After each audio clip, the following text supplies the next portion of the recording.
If I'm an Egyptian, I got money in the bank. If I'm an Egyptian, all I have to do is wave my hand, and all the women that I want are coming to my side. If I don't feel like bathing myself, I can call the women to bathe me. Whatever I want to do, then I can do it. Matter of fact, in his Egyptian identity, he was next in line to be the king. So here he is, and he's fighting within himself. I am an Egyptian, but really, I am a Jew. If I'm an Egyptian, I got it all. If I'm a Jew, I'm going to suffer with the ones that I'm... Y'all ain't gonna work with me, but do you see that, mama? Can I teach you like I feel it? If I identify with who I really am, with who God really says I am, then the Egyptians are going to boot me out. They're not going to view me the same way no more, because those people are of a lower socioeconomic status. They don't have the things I have. So what do I do in this situation? Do I keep the facade and pretend to be something that I know inside of me I really am not? Or do I move to the side of which God has called me and choose to identify with what God says I am? And if God says that I am this and I choose this, then God's got to take care of me. Yes, yes.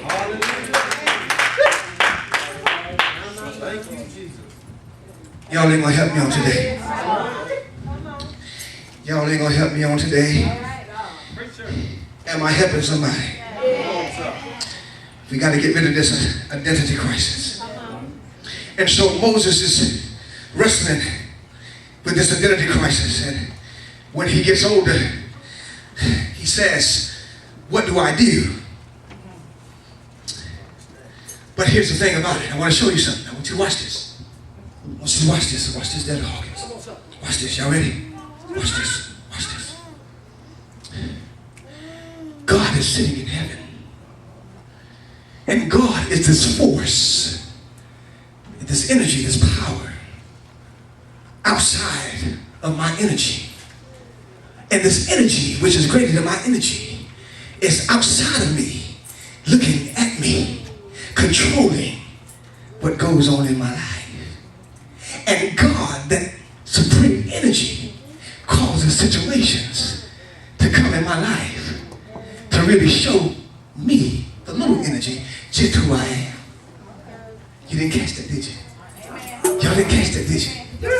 Y'all didn't catch that? Moses had an identity crisis, but God, the force that existed outside of Moses, watching Moses, dictating his life, Jeremiah puts it like this: I know that God has good thoughts towards me because he's planned what? Good for me. And I'm paraphrasing, I do know the scripture. But God has good thoughts towards me. His plans are good towards me. And what is he going to do? He's going to bring me to an expected end. So God is outside of Moses, looking at Moses, understanding that Moses has this identity crisis. So he lets Moses walk till he comes to a point and he sees an Egyptian beating one of his Jewish brothers. And Moses begins to look. The Bible declares in Exodus 2, he begins to look both ways. What is happening here? Here's my Egyptian identity. Now I'm dealing with it. But this guy is beating my brother. So here is my Jewish identity, and my Egyptian identity is fighting with my Jewish identity, and now I'm in a problem. I have a problem. I don't know what to do, which way to go. So I look to this way, and I look to that way, and Moses said, I'll forget it. I'm going to take him out. Come on, sir. What are you saying to me, Ellis? It wasn't a chance, brother, that Moses walked by and saw that. God divinely ordered that situation to be, to show Moses what was inside of him. What am I telling you? There are many of you suffering with the same disorder that Moses had been suffering with. But now God has placed you into a word-based church. God has placed situations in your life to wake up those identities that are inside of you, to show you what is inside of yourself. So you can't do no better better if you don't know no better. But if you know better, then you ought to do better. If I know what's inside of me, then I need to work on what's inside of me that is not like God.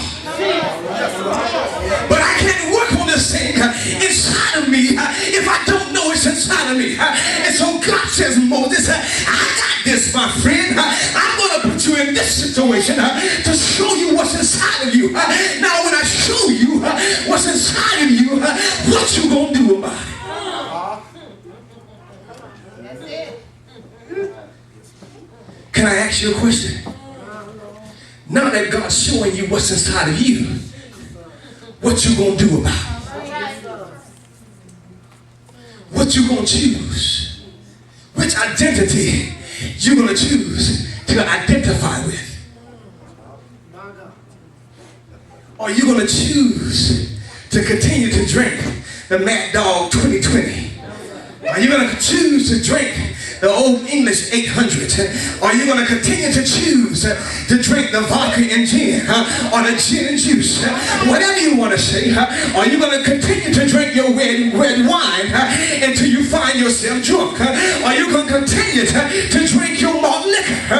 Are you going to continue to drink your Budweiser because you identify with the world when God has already brought situations into your life and sent a word to show you the identity that are inside of you that you need to take control over and figure out which one of these you want to identify with. I guess I'm by myself. I guess I'm by myself. Yes. Now, see, I know that some people do this because you just don't want nobody to know who you really are. But Moses came to a point where he said, I don't care if they know who I really am. I want to show you something. I might be getting ahead of myself, but I want to show you something. Watch this. Watch this. Help me, Holy Ghost. Help me. Watch this. If Moses would have chosen to identify with the Egyptian identity and not the Jewish identity, then it is very probable that Moses would have been another Pharaoh in the tombs or in the pyramids today. And no one would have known who he was except by the name of Pharaoh. And Pharaoh was a generic name given to the kings, if you really study it. But because Moses chose to identify with who God says he was, God made his name great throughout history. And look at this. All these thousands of years later, you and I are still reading about what Moses done. And when we read about what Moses has done, we can get strength and we can get direction and we can understand the provisions of God because he identified with who God said he was. Can I work with it, Bishop? What are you going to do? God has an assignment for your life. And now you have to choose which one you're going to identify with. Are you going to identify with the world and miss your opportunity to impact somebody's life 2,000 years down the road? Are you going to identify with God and what he says you are and be a blessing to your sisters and brothers? I guess I gotta preach this to myself. I'll talk to you all, they won't talk to me. Are you gonna do what God says you're gonna do? Come on, sir.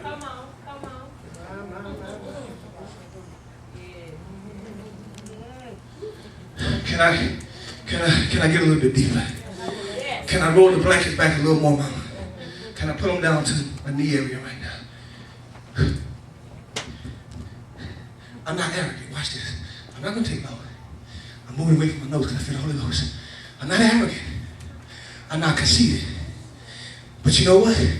You need me.